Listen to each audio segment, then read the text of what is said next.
जय श्री राधे, हरे कृष्णा। प्रिय श्रोताओं, आप सभी का दिन शुभ हो और मंगलमय हो। गंगा दशहरा के महापर्व की आप सभी को ढेरों सारी शुभकामनाएं। आज दिनांक है 25 मई और दिन है सोमवार। आज ब्रह्म मुहूर्त का समय रहेगा सुबह 4:09 से 4:57 तक। सूर्योदय होगा सुबह 5:46 पर और सूर्यास्त होगा शाम 7:01 पर। आज ज्येष्ठ मास के अधिक मास के शुक्ल पक्ष की नवमी तिथि सुबह 4:31 पर समाप्त हो जाएगी और इसके बाद में 10वीं तिथि प्रारंभ हो जाएगी। और आज राहु काल का समय रहेगा सुबह 7:30 से 9 बजे तक। आज के इस वीडियो में आप श्रवण करेंगे पुरुषोत्तम मास महात्म्य का 9वां अध्याय और श्रीमद् भागवत महापुराण के 10वें स्कंद का प्रथम अध्याय। लेकिन आइए आज की कथा प्रारंभ करने से पहले आज आपको सुनाते हैं भोलेनाथ के महान भक्तों में से एक भक्त उपमन्यु की कथा। भक्त राज उपमन्यु परम शिव भक्त, वेद तत्व के ज्ञाता महर्षि व्याघ्रपाद के बड़े पुत्र थे। एक दिन उपमन्यु ने अपनी माता से दूध मांगा, लेकिन घर में तो दूध था नहीं, इसलिए माता ने चावलों का आटा जल में घोलकर उपमन्यु को दे दिया। उपमन्यु मामा के घर दूध पी चुके थे, इसलिए उन्होंने ये जानकर कि ये दूध तो नहीं है, माता से कहा, माँ ये तो दूध नहीं है। ऋषि पत्नी झूठ बोलना नहीं जानती थी। उन्होंने कहा, बेटा तू सत्य कहता है, ये दूध नहीं है। नदी किनारे वनों और पहाड़ों की गुफाओं में जीवन बिताने वाले हम तपस्वी मनुष्यों के यहाँ दूध कहाँ से मिल सकता है?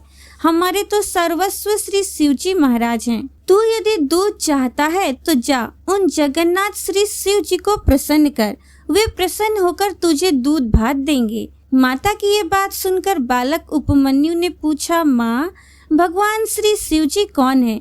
ये कहाँ रहते हैं? उनका कैसा रूप है और मुझे वे किस प्रकार मिलेंगे? उन्हें प्रसन्न करने का उपाय क्या है?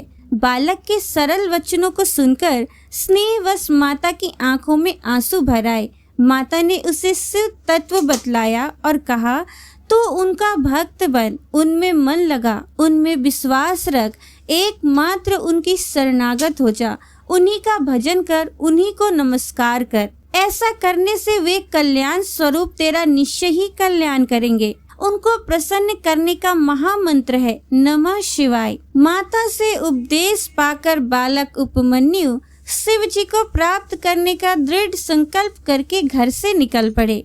वन में जाकर प्रतिदिन नमः शिवाय मंत्र के द्वारा वन के पत्र पुष्पों से भगवान शिव जी की पूजा करते और शेष समय मंत्र जप करते हुए कठोर तप करने लगे। वन में अकेले रहने वाले तपस्वी उपमन्यु को पिशाचों ने बहुत सताया, परंतु उपमन्यु के मन में न तो कभी भय हुआ और न विघ्न करने वालों के प्रति क्रोध ही। वे उच्च स्वर से नमः शिवाय मंत्र का कीर्तन करने लगे। इस पवित्र मंत्र के सुनने से मरीचि के साप से 50 योनि को प्राप्त हुए। उपमन्यु के तप में विघ्न करने वाले वे मुनि पिशाच योनियों से छुटकर पुनः मुनि देह को प्राप्त होकर कृतज्ञता के साथ उपमन्यु की सेवा करने लगे। तदनंतर देवताओं के द्वारा उपमन्यु की उग्र तपस्या का समाचार सुनकर सर्वांतर्यामी भक्त वत्सल भोलेनाथ श्री शंकर जी भक्त का गौरव बढ़ाने के लिए उनके अनन्य भाव की परीक्षा करने की इच्छा से इंद्र का रूप धारण करके श्वेत वर्ण ऐरावत पर सवार होकर उपमन्यु के समीप जा पहुँचे। मुनि कुमार भक्त श्रेष्ठ उपमन्यु ने इंद्र रूपी भगवान महादेव को देखकर धरती पर सिर टेककर प्रणाम किया और कहा, देवराज आपने कृपा करके स्वयं मेरे समीप पधारकर मुझ पर बड़ी कृपा की है। बताइए मैं आपकी क्या सेवा करूं? इंद्र रूपी परमात्मा शंकर ने प्रसन्न होकर कहा, हे सुव्रत, तुम्हारी इस तपस्या से मैं बहुत ही प्रसन्न हूँ। तुम मुझसे मनमाना वर मांगो, तुम जो मांगोगे मैं तुम्हें वही दूंगा। इंद्र की बात सुनकर उपमन्यु ने कहा, देवराज आपकी बड़ी कृपा है, परंतु मैं आपसे कुछ भी नहीं चाहता।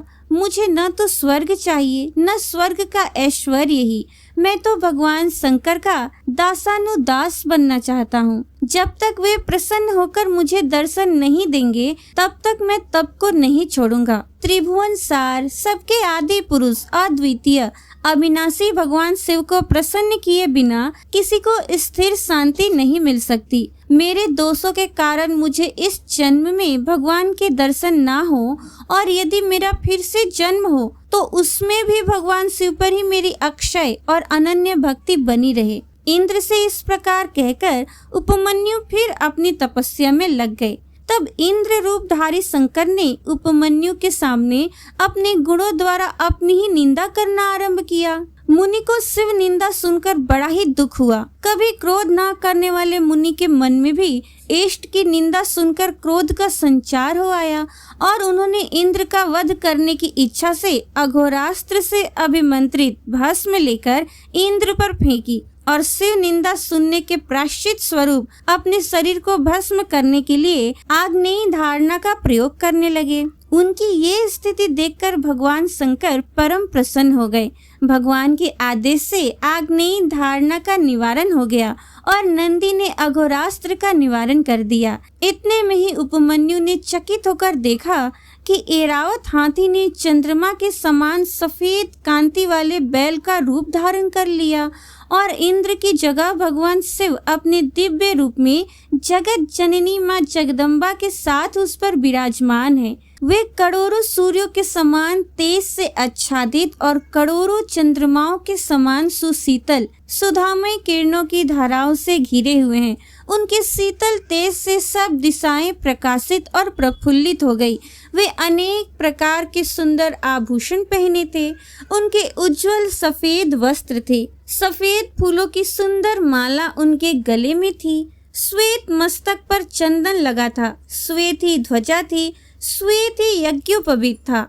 धवल चंद्र युक्त मुकुट था। सुंदर दिव्य शरीर पर सुवर्ण कमलों से गुथी हुई और रत्नों से जड़ी हुई माला सुशोभित हो रही थी। माता उमा की शोभा भी अवर्णनीय थी। ऐसे देव मुनि वंदित भगवान शंकर के माता उमा के सहित दर्शन प्राप्त करके उपमन्यु के हर्ष का ठिकाना नहीं था।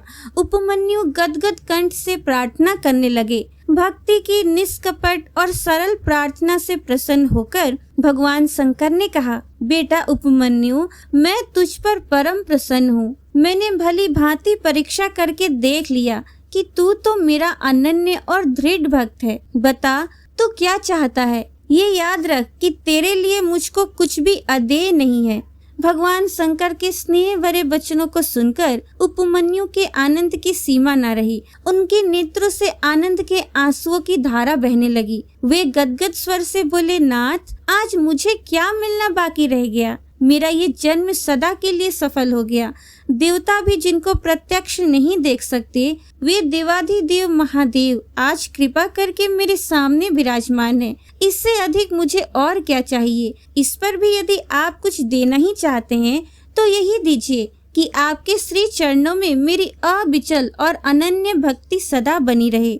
भगवान चंद्रशेखर ने उपमन्यु का मस्तक सुनकर उन्हें देवी के हाथों में सौंप दिया। देवी जी ने भी अत्यंत स्नेह से उनके मस्तक पर हाथ रखकर उन्हें अविनाशी कुमार पद प्रदान किया।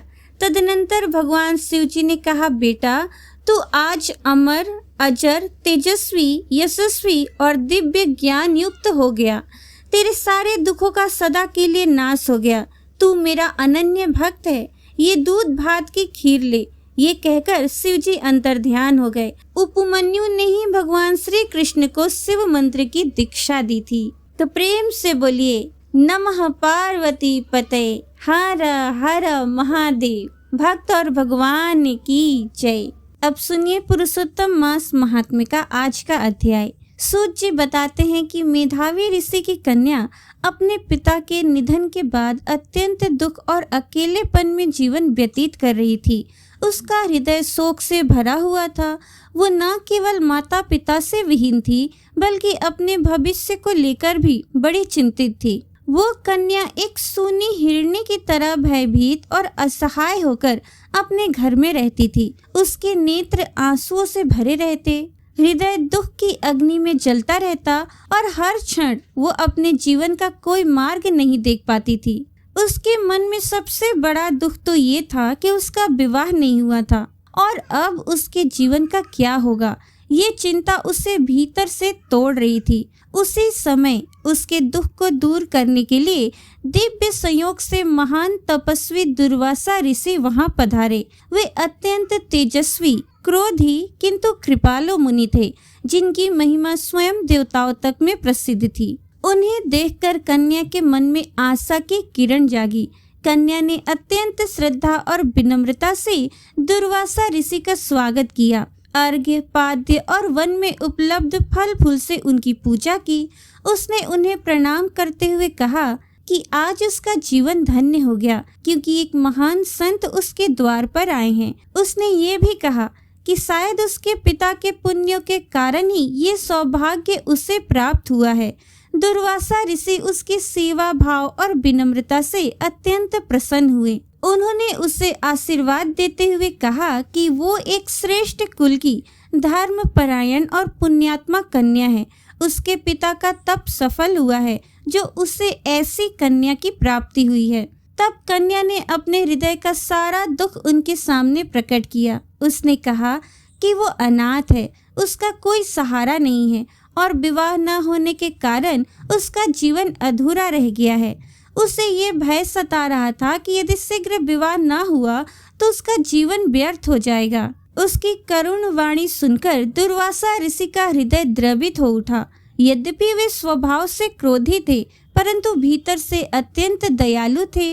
उन्होंने कन्या के दुख को समझा और उसके कल्याण के लिए उपाय सोचने लगे। अंततः उन्होंने उसे एक ऐसा दिव्य और सारभूत उपाय बताने का निश्चय किया जिससे उसके जीवन का दुख दूर हो सके और उसका भविष्य उज्जवल बन सके।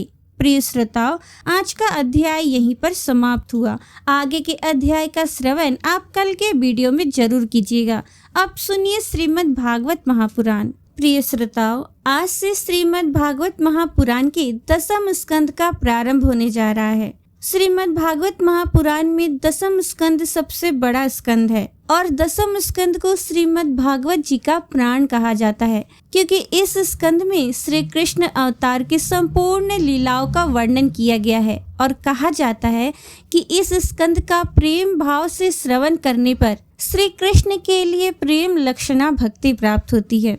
10वें स्कंद के पहले अध्याय में भगवान के द्वारा पृथ्वी को आश्वासन, वसुदेव देवकी का विवाह और कंस के द्वारा देवकी के 6 पुत्रों की हत्या का वर्णन किया गया है। राजा परीक्षित ने पूछा, भगवान, आपने चंद्र वंश और सूर्य वंश के विस्तार तथा दोनों वंशों के राजाओं का अत्यंत अद्भुत चरित्र वर्णन किया। भगवान के परम प्रेमी मुनिवर, आपने स्वभाव से ही धर्म प्रेमी यदुवंश का भी विशद वर्णन किया। अब कृपा करके उसी वंश में अपने अंश श्री बलराम जी के साथ अवतीर्ण हुए भगवान श्री कृष्ण के परम पवित्र चरित्र भी हमें सुनाइए। भगवान श्री कृष्ण समस्त प्राणियों के जीवन दाता एवं सर्वात्मा है। उन्होंने यदुवंश में अवतार लेकर जो जो लीलाएं की, उनका विस्तार से हम लोगों को श्रवण कराइए।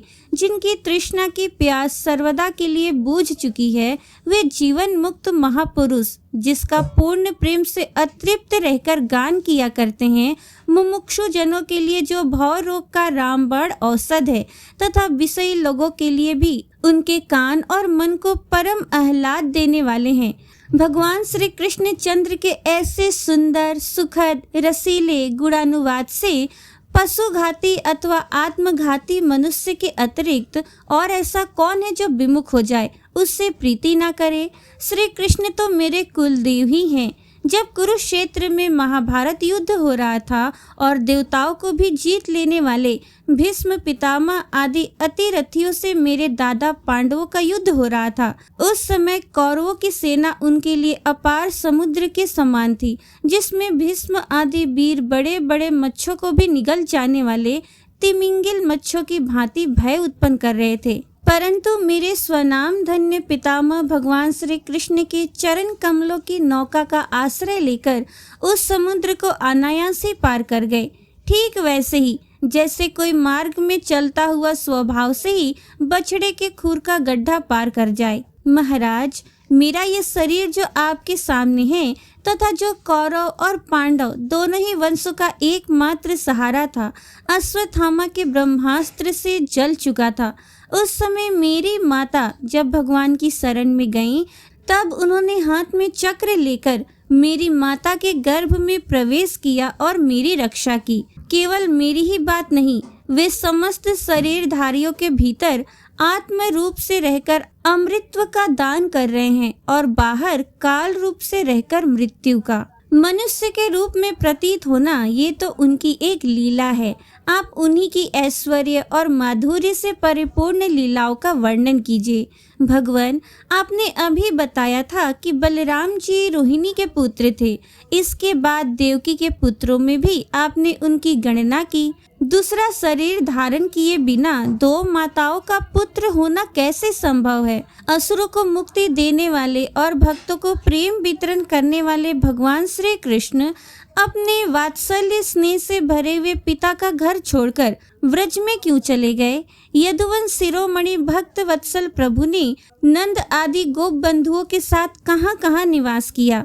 ब्रह्मा और शंकर का भी शासन करने वाले प्रभु ने व्रज में तथा मधुपुरी में रहकर कौन कौन सी लीलाएं की? और महाराज, उन्होंने अपनी माँ के भाई मामा कंस को अपने हाथों ही क्यों मार डाला? वो मामा होने के कारण उनके द्वारा मारे जाने योग्य तो नहीं था।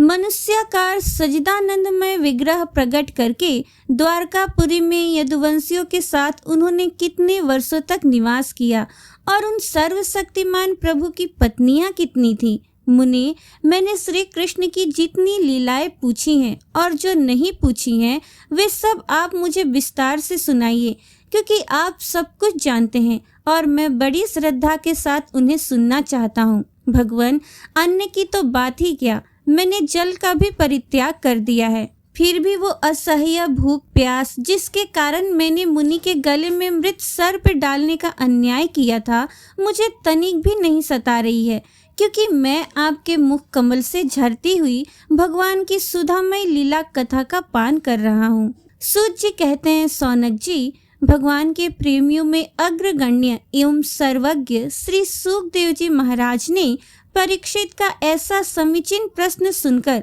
जो संतों की सभा में भगवान की लीला के वर्णन का हेतु हुआ करता है, उनका अभिनंदन किया और भगवान श्री कृष्ण की उन लीलाओं का वर्णन प्रारंभ किया जो समस्त कलिमलों को सदा के लिए धो डालती है। श्री सुखदेव जी ने कहा, भगवान के लीला रस के रसिक राजर्षि, तुमने जो कुछ निश्चय किया है वो बहुत ही सुंदर और आदरणीय है, क्योंकि सबके हृदयाराध्य श्री कृष्ण की लीला कथा श्रवण करने में तुम्हें सहज एवं सुदृढ़ प्रीति प्राप्त हो गई है। भगवान श्री कृष्ण की कथा के संबंध में प्रश्न करने से ही वक्ता, प्रश्नकर्ता और श्रोता तीनों ही पवित्र हो जाते हैं। जैसे गंगा जी का जल या भगवान सालग्राम का चरणामृत सभी को पवित्र कर देता है।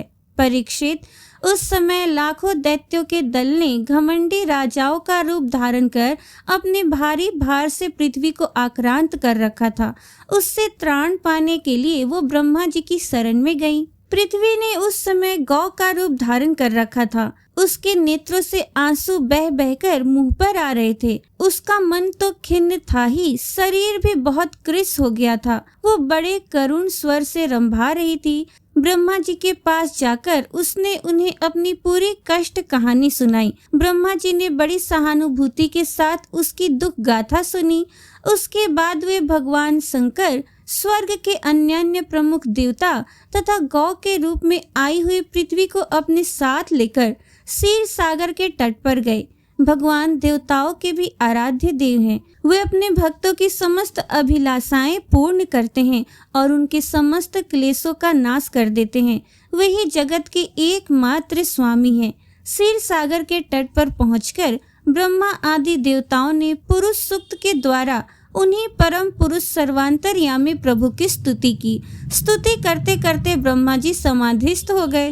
उन्होंने समाधि अवस्था में आकाशवाणी सुनी। इसके बाद जगत के निर्माण कर्ता ब्रह्मा जी ने देवताओं से कहा, देवताओं, मैंने भगवान की वाणी सुनी है, तुम लोग भी उसे मेरे द्वारा अभी सुन लो और फिर वैसा ही करो। उसके पालन में विलंब नहीं होना चाहिए।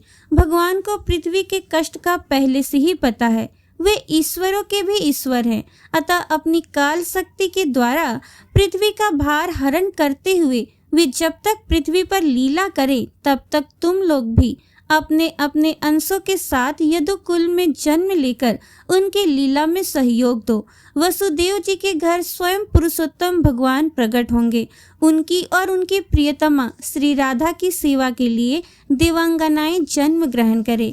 स्वयं प्रकाश भगवान शेष भी, जो भगवान की कला होने के कारण अनंत हैं, अनंत का अंश भी अनंत ही होता है और जिसके सहस्र मुख है, भगवान के प्रिय कार्य करने के लिए उनसे पहले ही उनके बड़े भाई के रूप में अवतार ग्रहण करेंगे। भगवान की वो ऐश्वर्यशालिनी योग माया भी, जिसने सारे जगत को मोहित कर रखा है, उनकी आज्ञा से उनकी लीला के कार्य संपन्न करने के लिए अंश रूप से अवतार ग्रहण करेंगी। श्री सुखदेव जी कहते हैं, परीक्षित, प्रजापतियों के स्वामी भगवान ब्रह्मा जी ने देवताओं को इस प्रकार आज्ञा दी और पृथ्वी को समझा बुझाकर ढाढ़स बंधाया। इसके बाद वे अपने परम धाम को चले गए। प्राचीन काल में यदुवंशी राजा थे सूरसेन।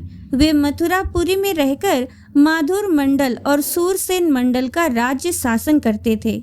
उसी समय से मथुरा ही समस्त यदुवंशी नरपतियों की राजधानी हो गई थी। भगवान श्री हरि सर्वदा वहाँ विराजमान रहते हैं। एक बार मथुरा में सूर के पुत्र वसुदेव जी विवाह करके अपनी नव विवाहिता पत्नी देवकी के साथ घर जाने के लिए रथ पर सवार हुए। उग्रसेन का लड़का था कंस। उसने अपनी चचेरी बहन देवकी को प्रसन्न करने के लिए उसके रथ के घोड़ों की रास पकड़ ली। वो स्वयं ही रथ हाँकने लगा। यद्यपि उसके साथ सैकड़ों सोने के बने हुए रथ चल रहे थे। देवकी के पिता थे देवक। अपनी पुत्री पर उनका बड़ा प्रेम था। कन्या को विदा करते समय उन्होंने उसे सोने के हारों से अलंकृत 400 हाथी, 15,000 घोड़े, 1800 रथ तथा सुंदर सुंदर वस्त्राभूषणों से विभूषित 200 सुकुमारियां दासियां दहेज में दी। विदाई के समय वर वधु के मंगल के लिए एक ही साथ शंख, तुरही, मृदंग और दुंदुभियां बजने लगी। मार्ग में जिस समय घोड़ों की रास पकड़कर कंस रथ हाँक रहा था, उस समय आकाशवाणी ने उसे संबोधन करके कहा, अरे मूर्ख, जिसको तू रथ में बैठा कर लिए जा रहा है ना, उसी की 8वीं संतान तुझे मार डालेगी। कंस बड़ा पापी था। उसकी दुष्टता की सीमा नहीं थी। वो भोज वंश का कलंक ही था। आकाशवाणी सुनते ही उसने तलवार खींच ली और अपनी बहन की चोटी पकड़कर उसे मारने के लिए तैयार हो गया। वो अत्यंत क्रूर तो था ही, पाप कर्म करते करते निर्लज्ज भी हो गया था।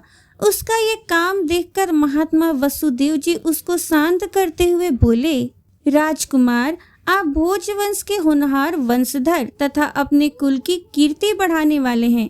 बड़े बड़े सूरवीर आपके गुणों की सराहना करते हैं। इधर ये एक तो स्त्री, दूसरे आपकी बहन और तीसरे ये विवाह का शुभ अवसर है। ऐसी स्थिति में आप इसे कैसे मार सकते हैं? वीरवर, जो जन्म लेते हैं उनके शरीर के साथ ही मृत्यु भी उत्पन्न होती है। आज हो या 100 वर्ष के बाद जो प्राणी है उसकी मृत्यु होगी ही। जब शरीर का अंत हो जाता है तब जीव अपने कर्म के अनुसार दूसरे शरीर को ग्रहण करके अपने पहले शरीर को छोड़ देता है। उसे विवश होकर ऐसा करना पड़ता है। जैसे चलते समय मनुष्य एक पैर जमाकर ही दूसरा पैर उठाता है और जैसे जोंक किसी अगले तिनके को पकड़ लेती है तब पहले पकड़े हुए तिनके को छोड़ देती है, वैसे जीव भी अपने कर्म के अनुसार किसी शरीर को प्राप्त करने के बाद ही इस शरीर को छोड़ता है।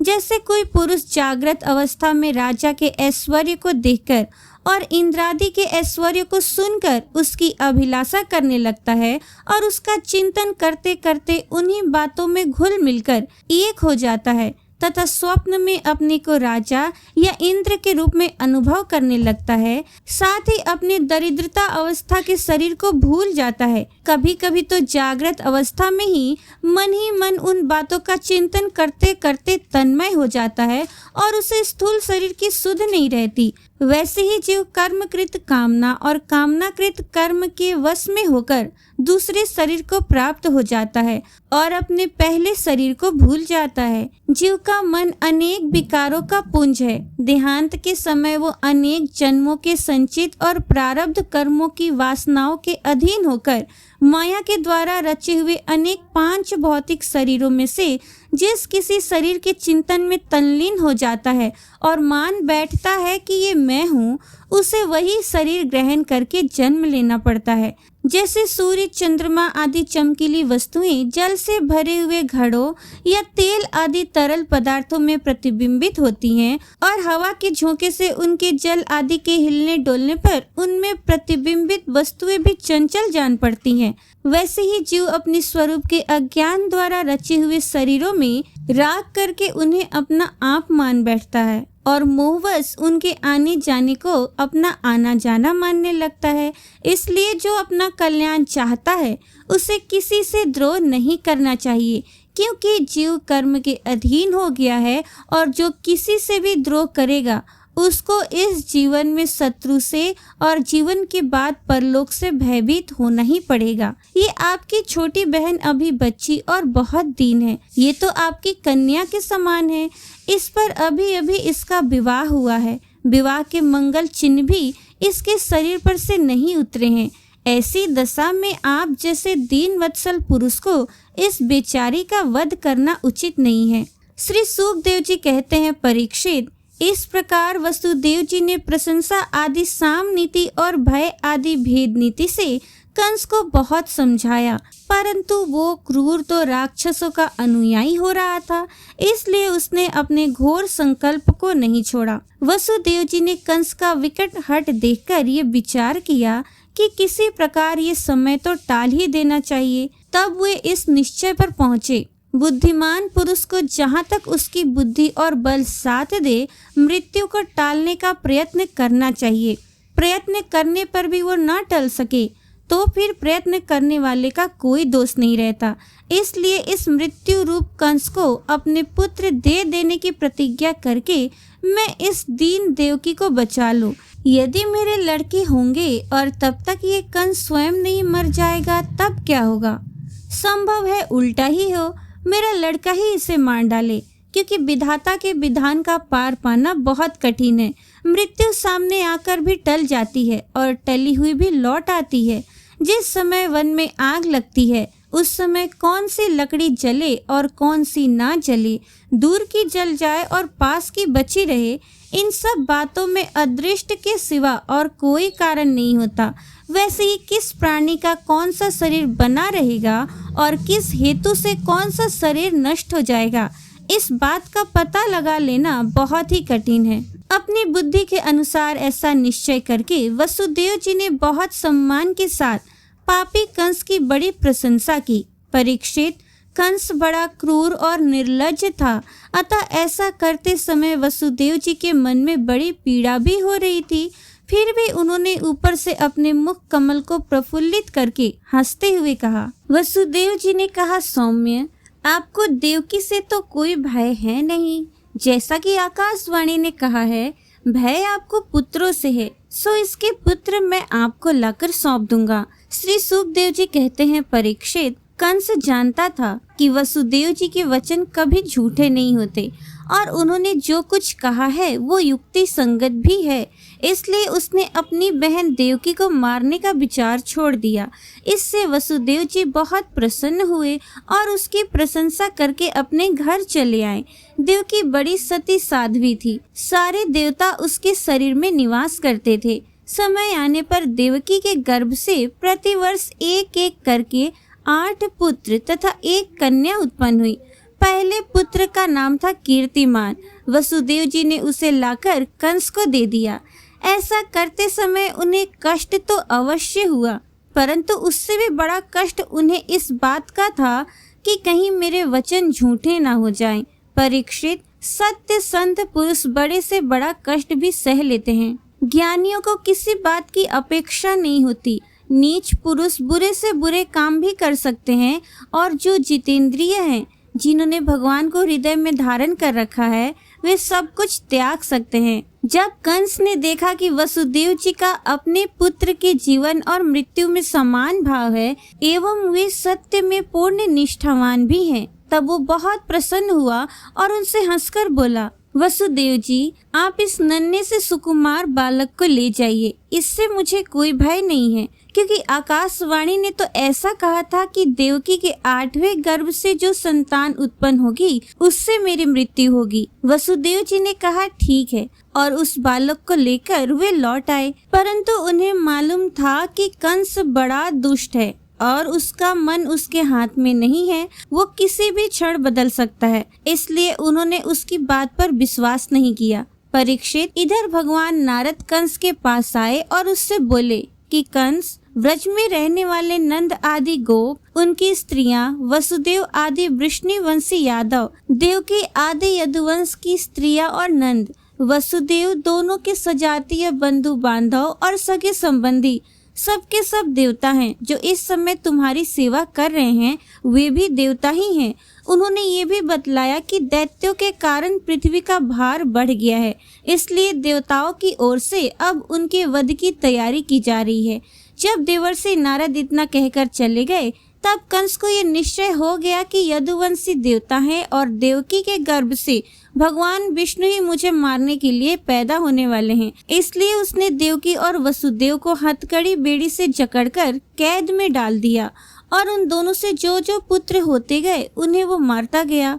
उसे हर बार ये शक बनी रहती कि कहीं विष्णु ही उस बालक के रूप में ना आ गया हो। परीक्षित, पृथ्वी में ये बात प्रायः देखी जाती है कि अपने प्राणों का ही पोषण करने वाले लोभी राजा अपने स्वार्थ के लिए माता पिता, भाई बंधु और अपने अत्यंत हितैषी इष्ट मित्रों की भी हत्या कर डालते हैं। कंस जानता था कि मैं पहले कालनेमी असुर था और विष्णु ने मुझे मार डाला था, इससे उसने यदुवंशियों से घोर विरोध ठान लिया। कंस बड़ा बलवान था। उसने यदु, भोज और अंधक वंश के अधिनायक अपने पिता उग्रसेन को कैद कर लिया और सूरसेन देश का राज्य वो स्वयं करने लगा। प्रिय श्रोताओ, श्रीमद् भागवत महापुराण के 10वें स्कंद का पहला अध्याय समाप्त हुआ। आगे के अध्याय का श्रवण आप कल के वीडियो में जरूर कीजिएगा, जो कि बहुत ही दिलचस्प है।